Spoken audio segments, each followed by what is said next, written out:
এক বৃদ্ধ তার ছেলে আর বৌমার সাথে থাকতো। বয়স প্রায় 80 পেরিয়েছে। বছর 2 হলো সে তার স্ত্রীকেও হারিয়েছে। একাকী নিঃস্ব অসহায় একটা জীবনযাপন করছে সে।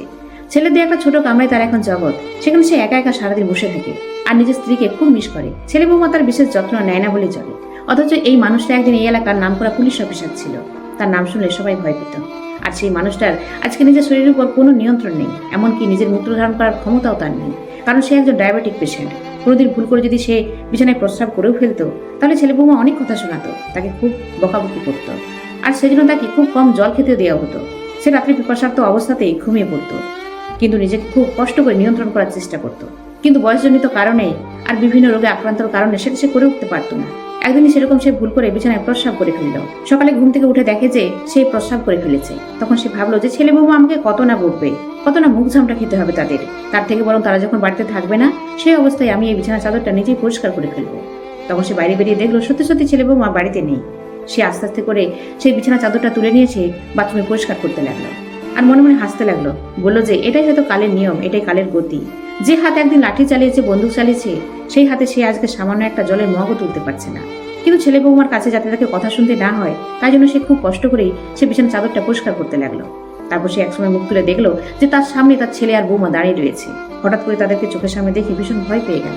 অপরাধীর মতো মুখ নিচু করে বসে রইল। বৌমা তো ভীষণ রেগে গেল। বলো, দেখেছো তোমার বাবার কাণ্ড? নিশ্চয়ই আবার বিছানায় প্রস্রাব করে ফেলেছে। এসব কাজ কিন্তু আমি করতে পারবো না, এনার কোনো দায়িত্ব আমি নিতে পারবো না। তোমাকে কতবার বলেছি নাকি বৃদ্ধাশ্রমে দিয়ে এসো। আজই তুমি এনাকে বৃদ্ধাশ্রমে পৌঁছে দেবে, নয়তো আমি বাড়ি ছেড়ে চলে যাব। ছেলে কিন্তু কোনো কথা বলল না। ছেলে ধীরে ধীরে গিয়ে বাবাকে দাঁড় করালো। খুব যত্ন করে তার পা হাত ধুইয়ে দিল আর ঘরে এসে তার বাবার হাত পা মুছিয়ে দিল। তারপর তার স্ত্রীকে বলল যে তোমার যদি আমার বাবার দায়িত্ব নিতে কোনো অসুবিধে হয়, আমার বাবার সাথে থাকতে তোমার কোনো অসুবিধা হয়, তাহলে তুমি তোমার বাবার বাড়ি চলে যেতে পারো, আমার কোনো অসুবিধে নেই। কিন্তু আমি আমার বাবাকে কখনোই ছাড়তে পারবো না। যে মানুষটা আমাকে এত কষ্ট করে মানুষ করেছে, যে মানুষটা বিশ্রাম না নিয়ে আমাকে সময় দিয়েছে, সেই মানুষটাকে আমি কি করে কষ্টে রাখতে পারি? এতদিন আমি যা করেছি সত্যি ভুল করেছি। আমি বুঝতে পারিনি যে আমি আমার জন্মদাতা পিতাকে কতটা কষ্ট দিচ্ছি। এই মানুষটা আমার জন্য কি না করেছে, অথচ এই মানুষটাকে আমি সামান্যতম যত্নও করতে পারছি না। তাই তোমার অসুবিধা হলে তুমি চলে যেতে পারো, কিন্তু আমি আমার বাবাকে কোথাও ছাড়বো না। তার কোনো অযত্নও আমি হতে দেব না। এতদিন যা ভুল করেছি সেটা আমি এবার থেকে শুধরে নেব। আর তারপর থেকে সে তার বাবার এতটুকু অযত্ন হতে দেয়নি। তো বন্ধুরা, আমাদের জীবনের পরিণতি কি হতে চলেছে আমরা কেউ জানি না। অদূর ভবিষ্যতে আমাদের জীবন কিভাবে কাটবে আমরা সত্যিই তা জানি না। শুধু এক অজানা পথে এই জীবন তরি আমরা বেয়ে চলেছি। কোন খেয়াঘাটে যে সেই তরি থেমে যাবে আমরা তা জানি না। কিন্তু কিছু কিছু বিষয়, কিছু কিছু ঘটনা আমাদের চোখের সামনে এমনভাবে ঘটে, তা যেন আমাদেরকে শিখিয়ে যায়, বুঝিয়ে যায় যে আমাদের জীবনের পরিণতি কি হতে চলেছে। এই গল্পটা থেকে আমরা জীবনের দুটো গভীর সত্য জানতে পারি।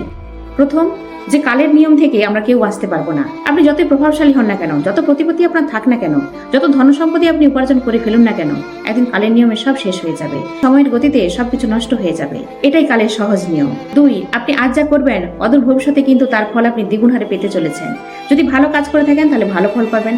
আর যদি কাউকে আপনি কষ্ট দেন, অবহেলা করেন, অযত্ন করেন, কাউকে যদি ঠকান, তার কারো যদি বিশ্বাস ভেঙে ফেলেন, তাহলে কিন্তু তার ফলও আপনি দ্বিগুণ হারে পেতে চলেছেন। এটাই কিন্তু কর্মের সহজ নিয়ম। যা করবেন তার ফল আপনাকে ভোগ করতেই হবে। আর বৃদ্ধ পিতামা, তারা তো আমাদের জীবনের সম্পদ, ঈশ্বরের থেকেও বড়। তাদের যত্ন নেওয়া মানে ঈশ্বরের সেবা করা। তারা বৃদ্ধ হয়ে গেলেও এই সংসারের জন্য কখনোই অপ্রয়োজনীয় নয়, বরং তারা ছায়া হয়ে আমাদেরকে সমস্ত বিপদ আপদ থেকে আগলে রাখে। তাদের আশীর্বাদ আমাদের জীবনের পথকে সহজ করে দেয়।